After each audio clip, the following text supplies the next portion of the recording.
بسم اللہ الرحمن الرحیم۔ السلام علیکم، میں گوہر بٹ آپ کی خدمت میں حاضر ہوں، اور جیسا کہ آپ جانتے ہیں کہ شیخ عظمت سعید کو براڈ شیٹ سکینڈل کمیٹی کی انکوائری کے لیے جو کمیٹی بنائی گئی ہے اس کا سربراہ مقرر کیا گیا، اور ان کی تقرری کا جیسے ہی اعلان ہوا سب طرف سے ایک آوازیں آنی شروع ہو گئی ہیں، اور اپوزیشن کی ہر جماعت، پیپلز پارٹی ہو، نون لیگ ہو، مولانا فضل الرحمان ہو، کوئی بھی جماعت، سول سوسائٹی کے لوگ سب جو ہیں وہ کہہ رہے ہیں کہ یہ بڑا غلط ایک ڈیسیژن ہے حکومت کا کہ ایک ایسے شخص کو جو نامزد کیا گیا ہے جو پہلے ہی متنازع ہے، کیونکہ پاناما کیس کا جو فیصلہ تھا ظاہر ہے کہ وہ ایک بڑے سیگمنٹ آف سوسائٹی نے اس کو تسلیم نہیں کیا، اور کبھی بھی سیاسی فیصلے جو عدالتوں میں کیے جاتے ہیں اس کو تسلیم نہیں کیا گیا پاکستان کے اندر۔ جیسے بھٹو صاحب کا فیصلہ تھا، آج تک لوگ اسے عدالتی قتل کہتے ہیں۔ اسی طرح سے میں اگر آپ کو یاد دلاؤں تو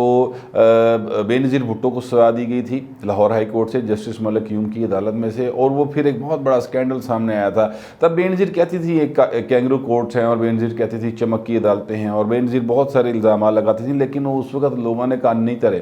پھر ہوا یہ کہ ایک فون کال جو ہے وہ، بلکہ دو فون کالز جو ہیں وہ ٹیپ ہوئیں اور پکڑی گئیں، اور پھر وہ پبلک ہوئیں۔ بی بی سی نے اس خبر کو بریک کیا تھا، اور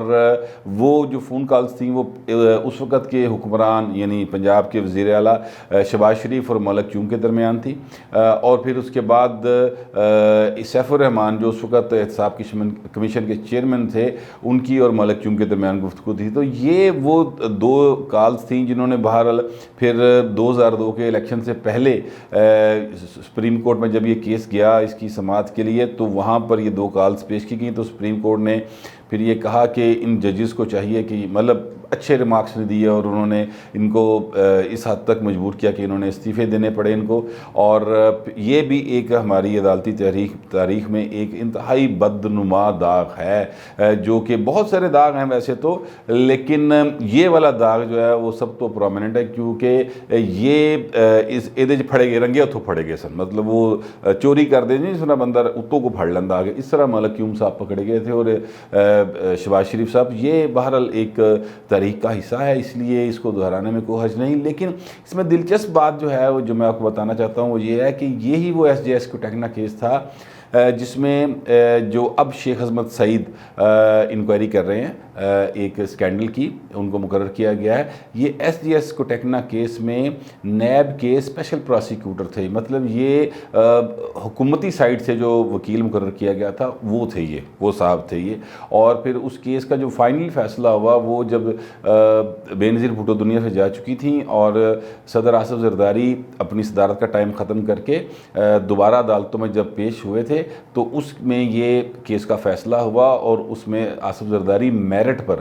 یعنی کسی لیگل پوائنٹ پر نہیں، میرٹ پر باقاعدہ بری ہوئے، اور بلکہ عدالت نے یہ کہا کہ ان کے خلاف تادیبی کارروائی کرنی چاہیے، انہوں نے ناصر کے خلاف، اس کمیشن کے خلاف جنہوں نے آپ پر یہ ریفرنس بنایا، کیونکہ آپ نے تو ملک کا فائدہ کیا تھا۔ تو یہ اس طرح سے کیس بنتے ہیں اور اس طرح سے بگڑتے ہیں۔ یہ شیخ عظمت سعید جو ہیں یہ متنازع مزید اس طرح سے ہو جاتے ہیں کہ ایک تو یہ دیکھیں، یہ عمران خان کے بڑے قریبی ہیں، اور اس کا ثبوت یہ ہے کہ یہ جو شوکت خانم ہاسپٹل ہے اس کے بورڈ آف ڈائریکٹرز میں شامل ہیں۔ جب یہ ریٹائر ہوئے تو انہیں بورڈ آف ڈائریکٹرز کا رکن بنایا گیا، اور اس سے پہلے اگر چلے جائیں تو سن 2000 میں یہ نیب کے ڈپٹی پراسیکیوٹر جنرل تھے جب یہ معاہدہ ہو رہا ہے براڈ شیٹ سکینڈل والا، اس وقت یہ ڈپٹی پراسیکیوٹر جنرل نیب تھے۔ مطلب یہ ہے کہ انہوں نے ملزم دے کھٹہرے چ ہونا چاہیے سی، یہ جج دی کرسی تے بیٹھ گئے۔ تو یہ جس بندے سے تفتیش ہونی چاہیے، جس سے پوچھا جانا چاہیے کہ بھائی یہ معاہدہ کیسے ہو گیا، آپ وہاں پر ایک لیگل پوزیشن میں تھے تو آپ نے کیا رائے دی، آپ یہ کس طرح سے اتنا مطلب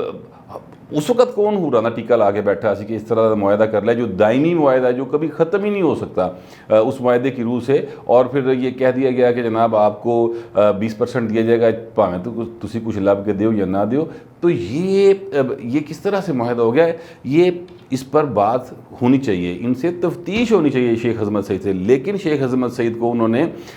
عظمت کو اس مینار پہ بٹھا دیا ہے کہ وہ خود بیٹھ کے اپنی تفتیش بھی کریں گے اور خود ہی اس کا فیصلہ بھی لکھیں گے۔ یہ بڑی ایک عجیب سی بات ہے۔ حکومت جو ہے وہ اس طرح کی حرکتیں کرتی ہے۔ یہ نواز شریف اور شہباز شریف جب 90s کی دور تھا تو اس وقت ان کے دماغ میں وہ بھی بڑے ایک فرونیت تھی ان کے اندر، اور وہ سمجھتے تھے کہ جو اسی کہتا وہی کچھ ہوئے گا، اور وہ کرتے بھی رہے۔ اس وقت تک وہ ذرا جن کو آج وہ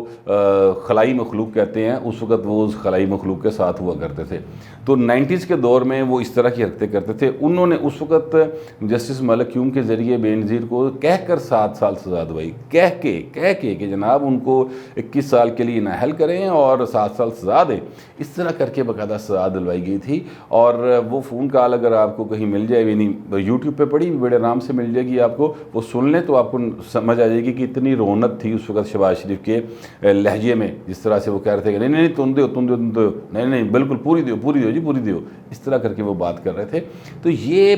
صورتحال جو ہے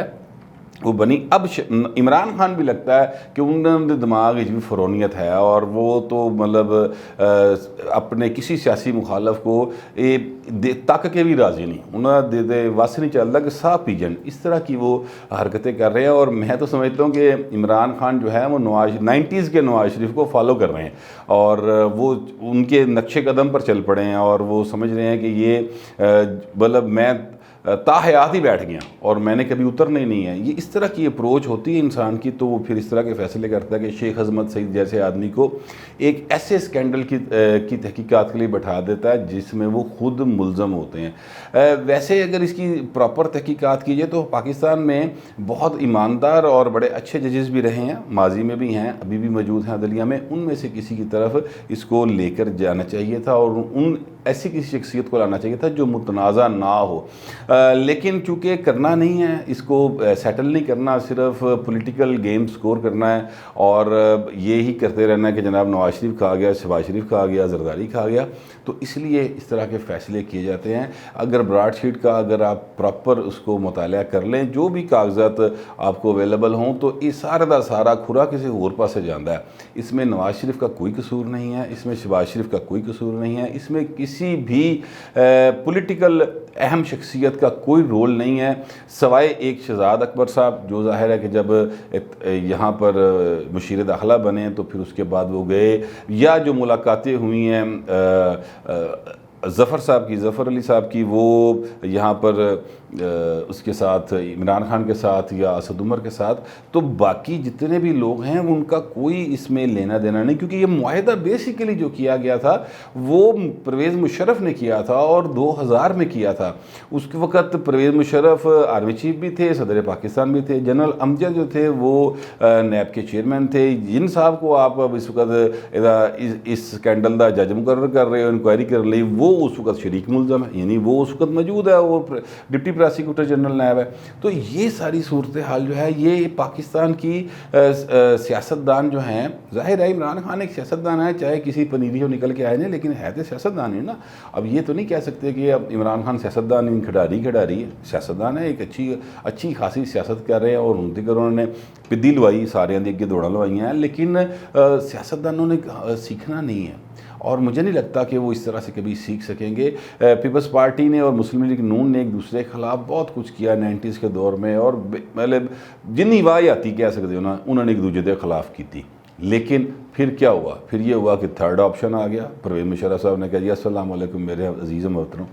اور پھر اس کے بعد ہم نے ایک طویل مارشل لا بھگتا، اور پھر نیم جمہوریت بھگتی۔ اس کے بعد جب دوبارہ 2008 میں زرداری صاحب آئے تو زرداری صاحب اور نواز شریف کے درمیان ایک بہرحال یہ ضرور رہا کہ انہوں نے ایک دوسرے کے خلاف کیسز نہیں بنائے، اور اس طرح سے یعنی پھڑ لو نہیں کی تھی۔ 90s سے بہتر رویہ رہا دونوں سائڈ پہ، اگر جیسے شہباز شریف پھر بھی لوڈ شیڈنگ کا بہانہ لگا کے تو بیٹھ جاتے تھے چلانگے پکھیاں والا سین کرنے، لیکن پھر بھی صورتحال کافی حد تک بہتر رہی۔ اب عمران خان جو آئے ہیں تو عمران خان نے آ کے 90s کے دور میں پاکستان کی سیاست کو لے جانے کی کوشش کی ہے، اور یہ براڈ شیٹ سکینڈل، یہ میں بار بار بات کہہ رہا ہوں، یہ براڈ شیٹ سکینڈل پاکستان کی سیاست میں ایک ایسی تبدیلی لائے گا اگر اس کی پراپر انکوائری ہو جائے اور جو لوگ اس میں ملوث ہیں ان کے نام منظر عام پر آ جائیں، ان کو سزائیں مل جائیں۔ ویسے سزا ان کو کس نے دینی، انہوں نے نہ لین تو لوگ ڈر دے پہ، لیکن پھر بھی اگر ان چلو نام دیہاتی کری صحیح، نام ہی لے لیں، اس کی پراپر انکوائری ہو جائے تو پھر یہ پاکستان کی سیاست کا رخ واقعتاً چینج کر دے گا، اور مکمل طور پہ سول بالادستی جو ہے وہ آنے کے امکانات بڑھ جائیں گے۔ لیکن مجھے لگتا ہے کہ حکومت چاہتی نہیں کہ اس طرف آئے، اور حکومت جو ہے وہ مسلسل وہی گیم کھیلنا چاہتی ہے جو 90s میں نواز شریف اور بے نظیر کھیلتے رہے، لیکن اس کا نقصان ہوا۔ اگر حکومت نے ناخن نہ لیے ہوش کے تو پھر تھرڈ آپشن کتنے گیا، تھرڈ آپشن کسی پہلے نہیں آ سکتا، لہٰذا ابھی سے ہوش کے ناخن لینے چاہیے، اور بجائے اس کے کہ کوئی تیسرا آ کے کہے کہ میرے عزیز ہم وطنوں اے دوویں بڑے گندے سن میں آ گیا، اس سے بہتر ہے کہ پہلے اپنے آپ کو سنبھال لیا جائے۔ اس صورتحال پر میرا یہی خیال تھا، میں نے سوچا آپ کے ساتھ شیئر کر لوں۔ اب تک کے لیے اتنا ہی، ملتے ہیں اگلے ویلاگ میں۔